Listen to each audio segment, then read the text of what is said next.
In 2005, Taliban terrorists kidnapped a Mehdi, expecting them to demand ransom, but instead they pinned the soldier to a tree trunk and brutally beheaded him.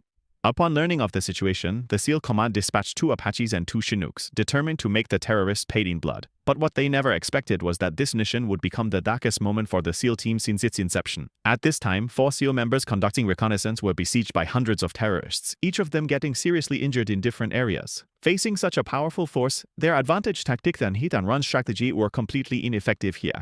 And at this moment, they have nowhere else to go.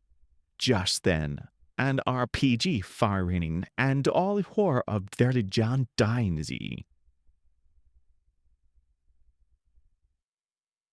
After they see long roads, the 4 stopped in different places. Fortunately, their solid skills left them at hand. The first thing they did upon regaining consciousness was to look for their weapons and then immediately find cover for shelter. The brief silence made them think the terrorist had given up the pursuit, but it was just the beginning of the nightmare. Suddenly, a bullet went straight into the captain's right foot, and all team members immediately returned fire, continuing to retreat using the glass tactic. But at this moment, Dietz was unfortunately hit.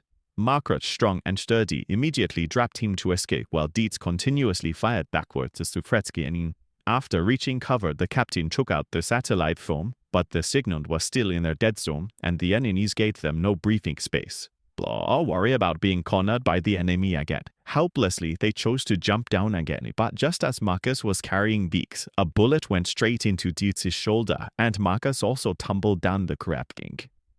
While they were off Hades relates to the injured, their situation lessened. And at this moment, enemies from different directions were continuously shooting at them.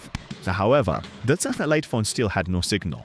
At this point, the severely injured captain saw a high mountaintop that was relatively open. He decided to make a desperate attempt, then handed the last magazine to Marcus, saying his final goodbye to Marcus, because whether he succeeded or failed, he wouldn't be coming back. Under the cover of Marcus and Captain Murphy, dragging his nearly lifeless body, reached the top of the mountain and finally got the cop through. However, he ultimately completed his mission.